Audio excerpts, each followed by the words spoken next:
Bismillahirrahmanirrahim.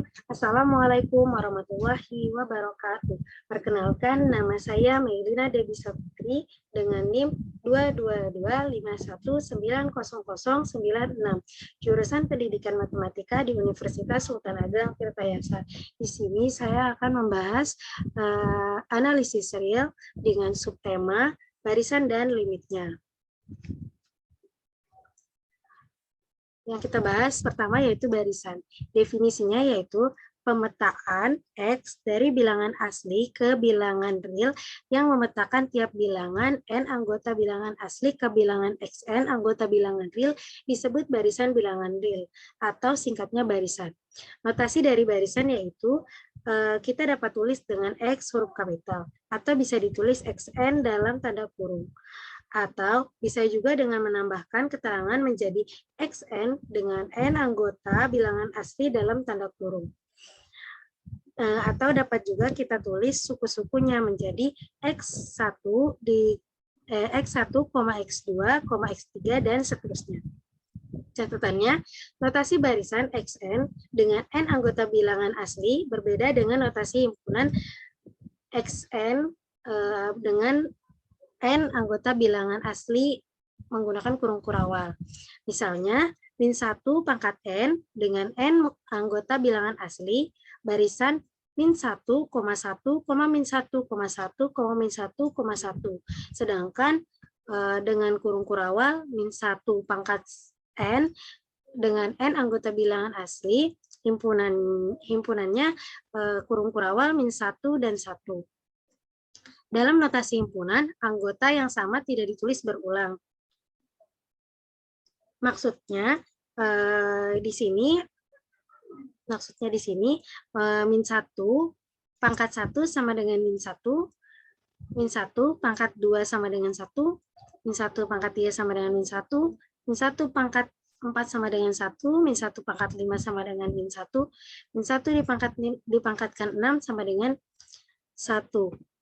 Sehingga berbeda dengan notasi himpunan yang anggotanya tidak ditulis berulang-ulang. Selanjutnya yaitu contoh barisan. Yang pertama, barisan C atau barisan konstan yaitu suku-sukunya C, C, dan seterusnya. 2. Barisan R pangkat N atau barisan geometri yaitu suku-sukunya R, R pangkat 2, R pangkat 3, dan seterusnya. Yang ketiga, suatu bilangan kadang didefinisikan induktif. Misalnya, X1 sama dengan 1, Xn ditambah 1 sama dengan Xn ditambah 1 per Xn dengan N lebih dari sama dengan 2. Barisan ini sama dengan barisan 1,2,5 per 2,29 per 10, 941 per 290 dan seterusnya. Maksudnya, suku kedua didapat dari suku pertama ditambah dengan 1 per suku pertama yaitu 1 ditambah 1 per 1 dan untuk suku kedua diperoleh dari suku dan untuk suku ketiga diperoleh dari suku kedua ditambah 1 per suku kedua yaitu 2 ditambah 1 per 2 dan seterusnya. Yang keempat yaitu barisan Fibonacci. Didefinisikan sebagai F1 sama dengan 1, F2 sama dengan 1, Fn ditambah 1 sama dengan Fn kurang 1 ditambah Fn dengan N lebih dari sama dengan 2.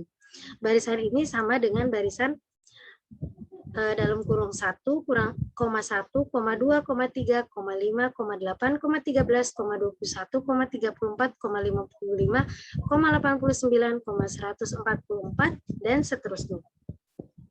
Maksudnya di sini yaitu suku ke-1 yaitu 1, suku kedua yaitu 1, suku ketiga didapat dari 1 ditambah 1 sama dengan 2, suku keempat didapat dari 2 ditambah 1 yaitu sama dengan 3, suku kelima didapat dari 3 ditambah 1 sama dengan 5, dan seterusnya. Di sini terdapat definisi, misalkan X sama dengan Xn dan Y sama dengan Yn barisan. Maka X ditambah Y sama dengan X suku XN ditambah YN. Yang kedua, X dikurang Y sama dengan suku XN dikurang YN.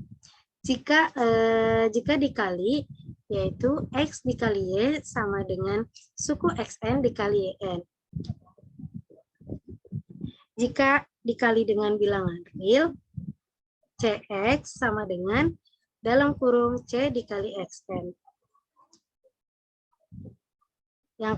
Yang terakhir yaitu X per Y sama dengan XN per YN. Dengan catatan YN atau penyebutnya tidak bernilai 0 untuk setiap N anggota bilangan asli. Selanjutnya kita akan bahas limit barisan. Diberikan suatu barisan bilangan real Xn. Kita dapat bertanya, apa yang terjadi dengan bilangan Xn jika N makin besar menuju tak hingga? Definisinya, barisan Xn dikatakan konvergen ke suatu bilangan X anggota bilangan real jika untuk tiap epsilon lebih dari 0 terdapat K yang bergantung dengan epsilon anggota bilangan asli sedemikian sehingga untuk tiap N lebih dari sama dengan K berlaku nilai mutlak Xn dikurang X kurang dari epsilon. Dalam hal ini bilangan X disebut limit barisan Xn dan ditulis sebagai limit Xn. Barisan yang mempunyai limit disebut barisan konvergen, sedangkan barisan yang tidak mempunyai limit disebut barisan divergen. Dengan demikian, lim Xn sama dengan X jika tiap epsilon lebih dari 0 terhadap K epsilon anggota bilangan asli. Sedemikian sehingga untuk tiap N lebih dari sama dengan K berlaku nilai mutlak Xn kurang X kurang dari epsilon. Sini terdapat contoh 1 limit 1 per N sama dengan 0.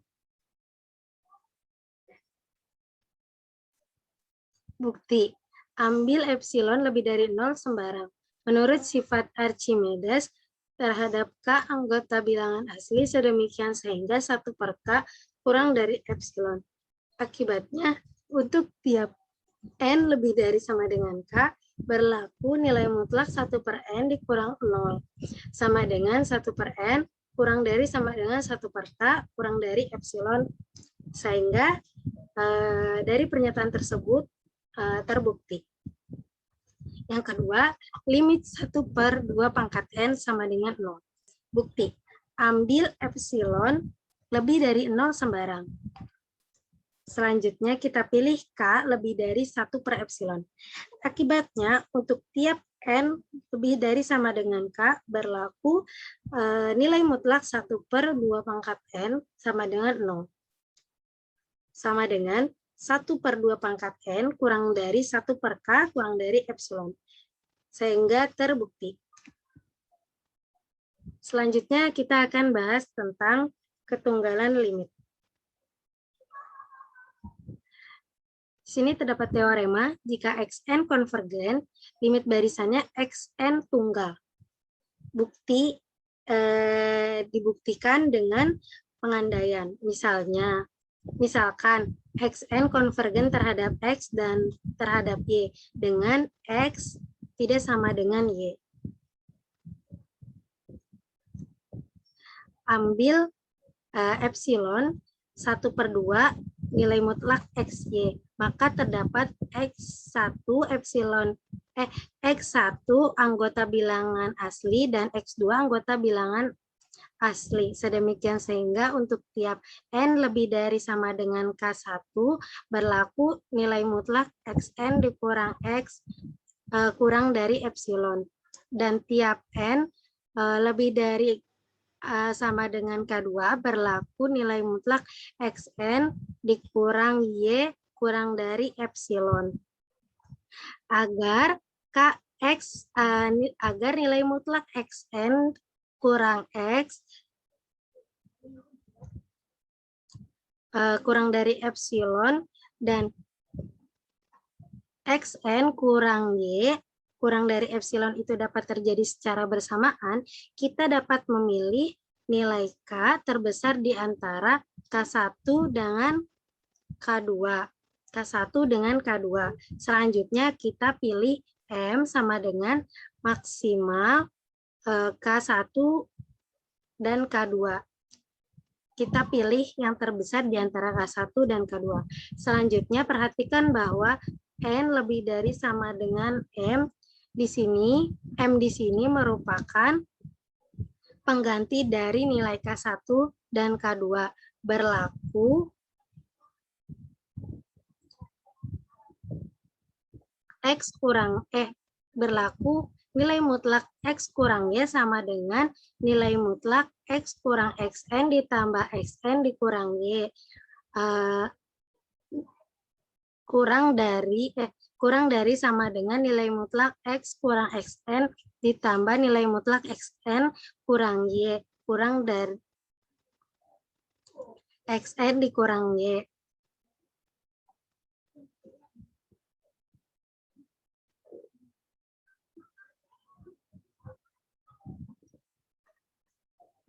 Karena masing-masing nilainya kurang dari epsilon, sehingga epsilon ditambah epsilon sama dengan 2 epsilon.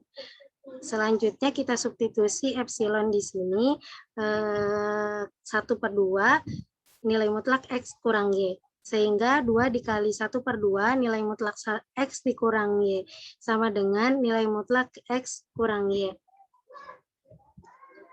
Singkatnya, nilai mutlak X kurang Y kurang dari nilai mutlak X kurang Y merupakan suatu yang mustahil terjadi. Dengan demikian, mustahil jika Xn konvergen terhadap dua bilangan yang berbeda. Sehingga dapat terbukti bahwa Xn konvergen limit barisannya tunggal. Mungkin hanya itu saja yang dapat saya sampaikan. Kurang lebihnya mohon maaf. Wassalamualaikum warahmatullahi wabarakatuh.